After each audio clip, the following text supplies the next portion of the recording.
জয় মহারাজ কৃষ্ণচন্দ্রের জয়। জয় মহারাজ কৃষ্ণচন্দ্রের জয়। এ কি, গোপাল আজও ডুব মেরেছে? হ্যাঁ মহারাজ, এই নিয়ে পরপর 3 দিন হলো। আমি কিন্তু সব হিসেব রাখছি। এটা কি মন্ত্রী? এটা হলো গোপালের রাজসভায় ডুব মারার হিসেব মহারাজ। আমার হিসেব বলছে গোপাল এই সপ্তাহে মোট 4 দিন রাজসভায় ডুব মেরেছে। আগের মাসে 21 দিন, আর এই বছরে মোট 256 দিন। গোপাল মারবে ডুব, এটাই করেছে পণ। ঘরে বসেও সে পায় প্রতি মাসের বেতন। মহারাজ মহারাজ, আপনি এবার কিছু একটা করুন। গোপাল দিন দিন বড্ড অলস হয়ে পড়ছে। অলস না ঘোড়ার ডিম, সব ফাঁকি মারার তাল। মহারাজ নরম মনের মানুষ, তাই মহারাজ গোপালকে কিচ্ছু বলেন না। আমি মহারাজের জায়গায় থাকলে কবে গোপালকে ঘাট ধরে রাজসভা থেকে বার করে দিতাম। হ্যাঁ মহারাজ, গোপাল রাজসভা কামাই করে ঘরে বসে বেতন পাবে, এটা কিন্তু কিছুতেই চলতে পারে না। গোপালের শাস্তি চাই। এই তো হুঁটা ঠিক জায়গা মতন দিয়েছি, এবার আগুন জ্বললো বলে। আচ্ছা আচ্ছা, আমি কথা দিচ্ছি এবার আমি যে করেই হোক গোপালের আলসেমি দূর করেই ছাড়ব। গোপাল শাস্তি পাবে, পাবেই।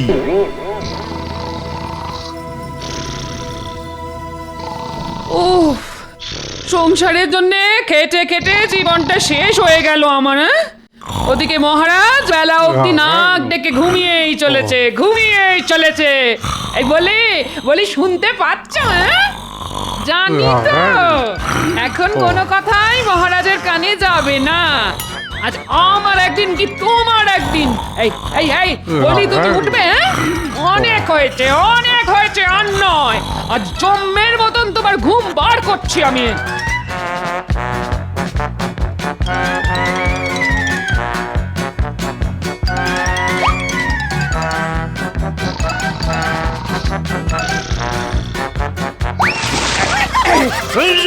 বৃষ্টি বৃষ্টি গিন্নি, বৃষ্টি পড়ছে। আমাদের ঘরের চাল ফুটো হয়ে গেছে গিন্নি। বৃষ্টি বৃষ্টি। না, বৃষ্টি নয়, আমি তোমার গায়ে জল ঢেলেছি। সকাল সকালে কেমন রসিকতা গিন্নি। সকাল আবার কাল হবে গো। এখন সকাল গড়িয়ে বেলা হয়ে গেছে। বলি এবার উঠে একটু রাজসভার দিকে যাও, গিয়ে মহারাজকে নিজের সোনার চাঁদ পানা মুখটা একবার দেখিয়ে এসো। গত 2 দিন তো রাজসভায় ডুব মেরে ঘরে বসে মোষের মতন ভসভস করে ঘুমোচ্ছ। এমন চলতে থাকলে না মহারাজ কোন দিন না কোন দিন তোমায় ঘাড় ধরে রাজসভা থেকে বার করে দেবেন। বলি তখন খাওয়াবো কি? এই বলি তুমি উঠবে? বাপরে বাপ, গিন্নির গলা তো নয় যেন ফাঁকা কলসি। তোর একটু শান্তি করে ঘুমানোর উপায় নেই? এটাই একবার রাজসভায় গিয়ে মহারাজকে নিজের মুখখানা দেখিয়ে আসি।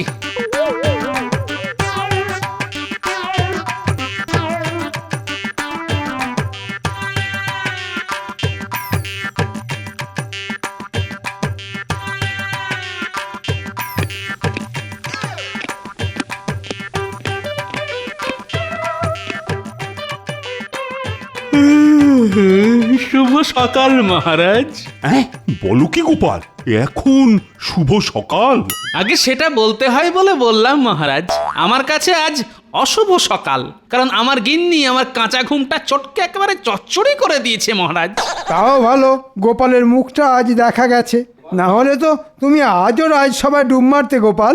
ও, আমার মুখটা না দেখলে বুঝি আপনার ভাত হজম হয় না মন্ত্রী মশাই? বেশ তো, রোজ খাওয়ার পর আপনি আমার বাড়িতে এসে আমায় দর্শন করে যাবেন, তাতে ভাতও হজম হবে আর আপনার ঘুমটাও ভালো হবে। দেখেছেন মহারাজ, গোপাল একে দেরি করে এসেছে, তার উপর কেমন মুখ চালাচ্ছে। গোপাল, অনেক অনেক সহ্য করেছি, আর নয়। তুমি দিন দিন বড় অলস হয়ে পড়ছো। এইভাবে চলতে থাকলে কিন্তু আমি তোমাকে রাজসভা থেকে সারা জীবনের মতন বহিষ্কার করব। গোপাল, ওঠো গোপাল, মহারাজ তোমাকে কিছু বলছেন। মহারাজ, গোপাল কিছুই শুনছে না। গোপাল এখন ঘুমের দেশে। এই গোপাল, তুমি উঠবে? এই ওঠো, ওঠো বলছি, ওঠো। এবার আমি না পাগল হয়ে যাব।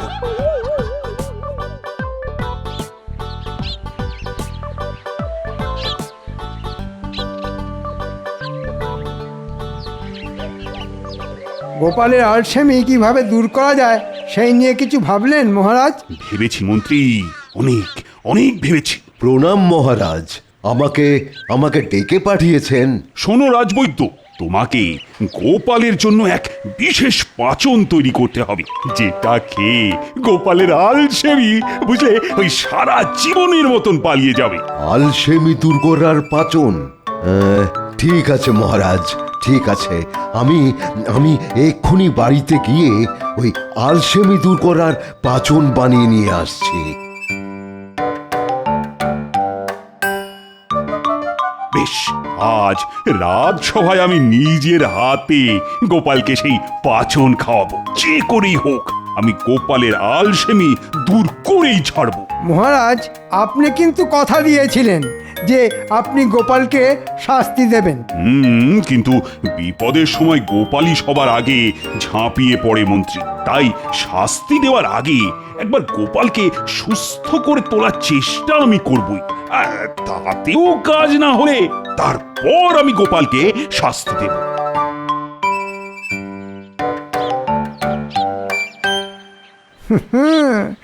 এত সহজে আমি গোপালকে ছাড়ব না।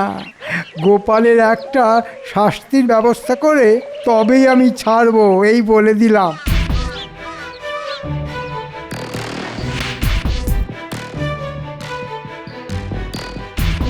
এই তো পেয়েছি। মালির কাজটা যদি গোপালকে দিয়ে করানো যায় তাহলে গোপালের আলসেমিও দূর হবে আর গোপালও শাস্তি পাবে। হ্যাঁ,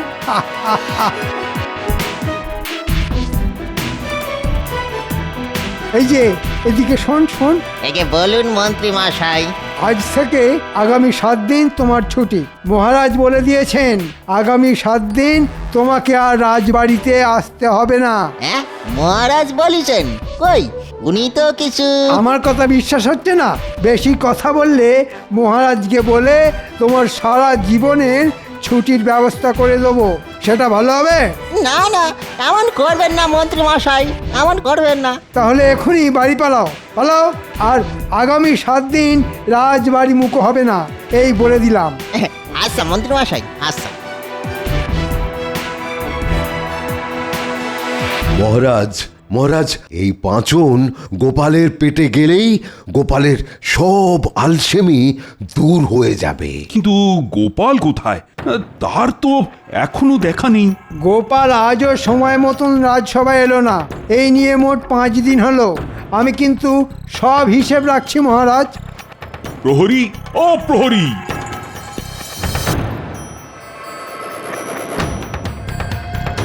বলুন মহারাজ। এই এক্ষুনি গোপালের বাড়িতে গিয়ে গোপালকে তুলে সোজা আমার কাছে নিয়ে এসো।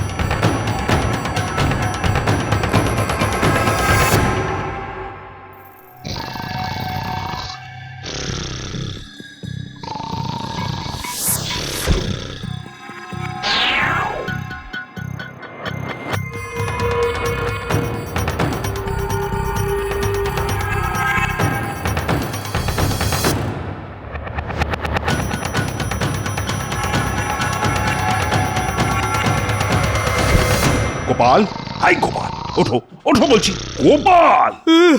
আমাকে আরেকটা ঘুমোতে দাও গিন্নি।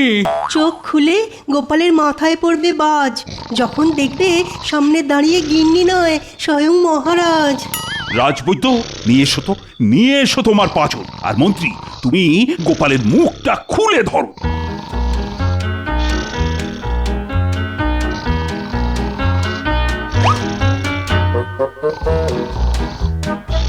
কি ঘুম রে বাবা! মহারাজ গোপালকে এক শিশি পাচন খাইয়ে দিল আর গোপালের কোনো হুঁশ নেই। হ্যাঁ, এবার গোপালের সব আলসেমি দূর হয়ে যাবে। কিন্তু সেটা পরীক্ষা করার জন্য তো আগে গোপালকে ঘুম থেকে তুলতে হবে। ঠিক বলেছেন রাজপণ্ডিত। মহারাজ, আমরা একবার চেষ্টা করে দেখি। হ্যাঁ হ্যাঁ, সেই ভালো। গোপাল, ওঠো গোপাল, না, গোপাল, ওঠো বলছি। ও গোপাল, ওঠো গোপাল, ওঠো। ও বলছি। কি, আমি রাজসভায় এলাম কখন? তুমি নিজে আসনি, আমি তোমাকে বাড়ি থেকে তুলে নিয়ে এসেছি গোপাল। এবার যাও যাও, তুমি নিজের জায়গায় গিয়ে চুপটি করে বসো। উফ, এটা গোপাল ভাঁড় না সাক্ষাৎ কুম্ভকর্ণ? এমন মরার মতো ঘুম ঘুমোতে আমি আগে কাউকে দেখিনি। ওই দেখুন মহারাজ। ওহ, গোপালের এই ঘুমের জন্য এবার আমি সত্যি সত্যি পাগল হয়ে যাব। না, আমার পাচন গোপালের শরীরে কোনো কাজই করলো না। মহারাজ, গোপালের আলসেমির সঙ্গে আমরা পেরে উঠব না। বললেই হলো পেরে উঠবো না? আমার কাছে গোপালের আলসেমি দূর করার একটা ওষুধ আছে মহারাজ। কি ওষুধ মন্ত্রী?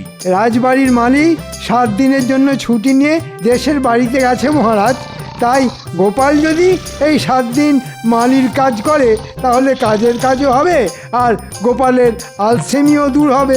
হ্যাঁ, মালি দেশের বাড়ি গেছে? তো কবে গেল, কখন গেল? ও, আমি তো কিছুই জানি না। আপনি জানবেন কি করে? আমি তো মালিকে ছুটিতে পাঠিয়েছি। আগে সেটা বড় কথা নয় মহারাজ। একবার ভাবুন, কুয়ো থেকে জল তোলা, রাজবাড়ির ফুলবাগানের পরিচর্যা করা, এসব খুব পরিশ্রমের কাজ। এই কাজটা যদি গোপাল করে তাহলে ও আর ঘুমানোর সময়ই পাবে না। ও, ওই শয়তান মন্ত্রীটা ওর ঘুম চটকানোর জন্য এই ফোন দিয়ে আসছে। বেশ বেশ, তাই হবে।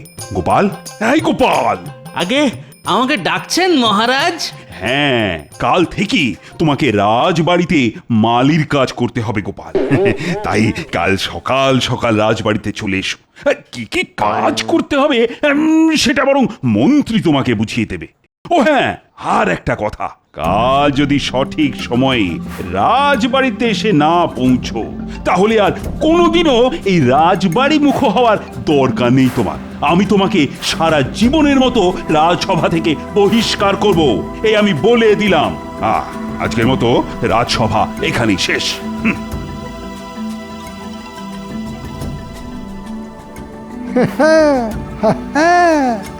এবার গোপাল তুমি পালাবে কোথায়? যা, মহারাজ আমার উপরে খুব রেগে আছেন বলে মনে হলো। না না, এত সহজে আমি মন্ত্রীকে ছাড়বো না। আমার ঘুম যে চটকাবে, আমি তাকে চটকে একেবারে চচ্চড়ি করে ছাড়বো, বলে দিলাম।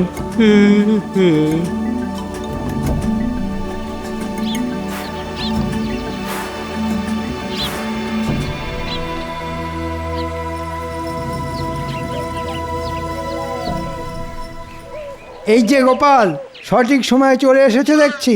নাও এবার কাজ শুরু করো।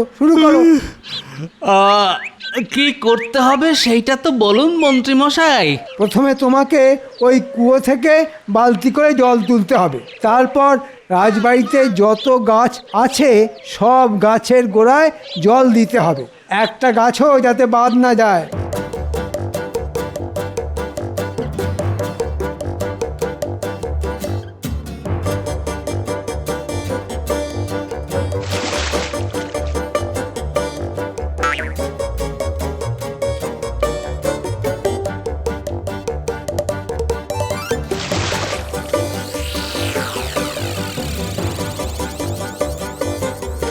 ওরে বাবারে, এই যে বড় পরিশ্রমের কাজ। এদিকে আজ ঘুমটাও ঠিক মতো হয়নি, গায়ে একটু বল পাচ্ছি না। আজ গোপালকে এমন খাটাবো যে 1 হাত জিভ বেরিয়ে আসবে গোপালের।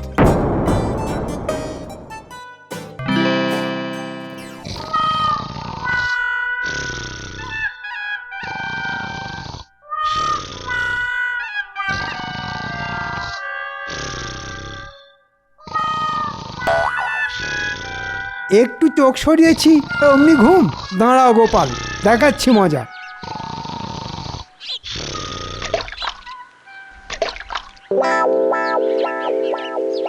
তাড়াতাড়ি হাত চালাও গোপাল, তাড়াতাড়ি হাত চালাও। আর শরীর চলছে না মন্ত্রী মশাই, ঘুম, একটু ঘুম। খবরদার নয় গোপাল, চোখ বন্ধ করলেই গায়ে জল ঢেলে দেবো, এই বলে দিলাম। না, মন্ত্রীটা বড্ড বার বেড়েছে দেখছি। ঠিক আছে, কালকের দিনটা আসতে দাও, আমিও দেখবো মন্ত্রী তুমি কি করে আমার ঘুমে বাধা দাও।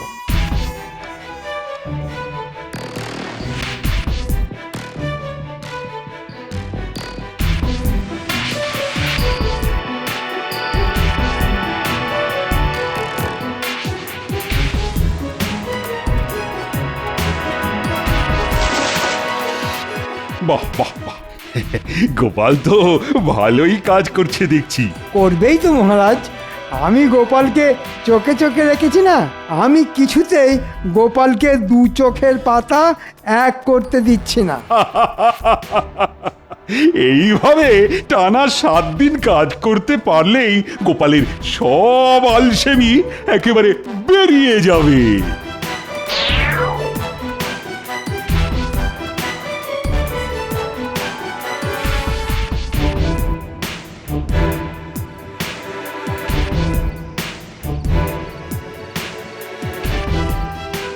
ওরে বাবারে, আর পারছি না।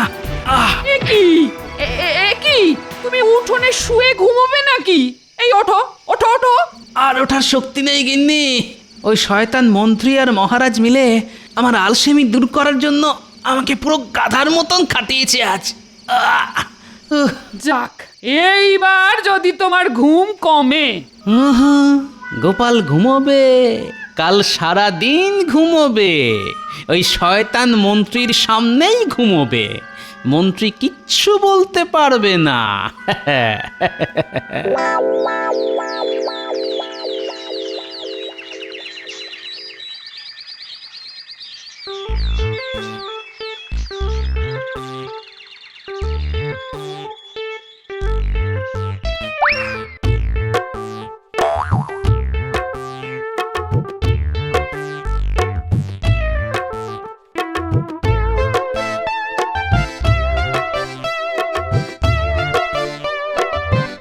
এমন ব্যবস্থা করব যে ওই শয়তান মন্ত্রীটা আমাকে ঘুম থেকে আর ডাকবে না। কাল একটুও ঘুম হয়নি, আজ থেকে নাক ডেকে ঘুমাবো আমি। এইবার জমবে খেলা। আজ গোপালকে এমন খাটাবো যে গোপালের হাত পা সব খুলে আলাদা হয়ে যাবে। হ্যাঁ, আমাকে তো চেনো না গোপাল। ওই তো মন্ত্রী মশাই এদিকেই আসছেন। এবার মন্ত্রীকে দেখিয়ে এই গামছায় মোড়া পাথরটা কুয়োর জলে ফেলে দিতে পারলেই হলো।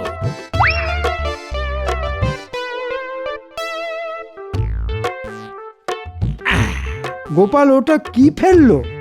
ব্যাস, এবার আমি নিশ্চিন্ত। মহারাজের দেওয়া সব সোনা দানা আমি আমার গামছায় মুড়ে এই কুয়োর জলে ফেলে দিলাম। এবার চোর ডাকাতের হাত থেকে মুক্তি। যখন দরকার হবে তখন এসে বার করে নিয়ে যাব। যাই, এবার কাজ শুরু করি। ও, এই ব্যাপার। আমি যে সব দেখে নিলাম এটা গোপাল জানতেই পারেনি। কাজ করতে করতে গোপাল আজ আবার ঘুমিয়ে পড়বে, আর সেই ফাঁকে আমি তোমার সব সোনাদানা জল থেকে তুলে নেব গোপাল, বুঝেছ?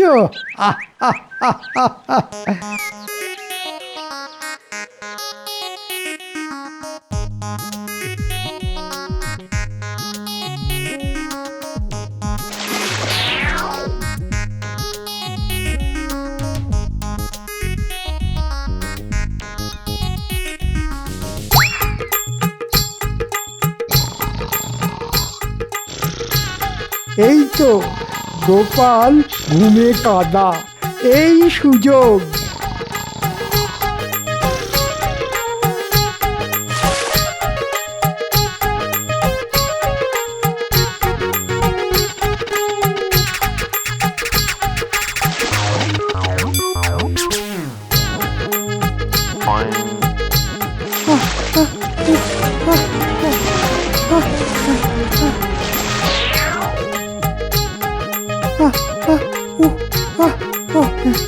না না, হাল ছাড়লে হবে না, হাল ছাড়লে হবে না। না না না না, ঠিক আছে, আবার তুলি।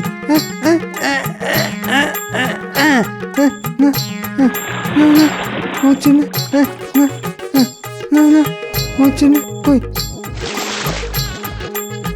এখানে আছে না, না এখানেও নেই।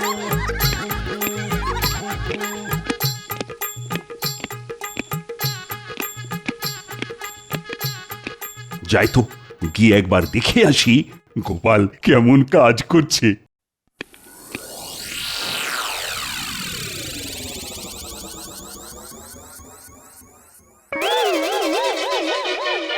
কি এত জল এলো কোথা থেকে? কৃষ্ণনগরে আবার বন্যা হলো নাকি? এই মরকট মন্ত্রী, আর কি কি করছো কি তুমি? আহ, জব্বর ঘুম হলো। এ কি মন্ত্রীমশাই ভালোই কাজ করেছেন দেখছি।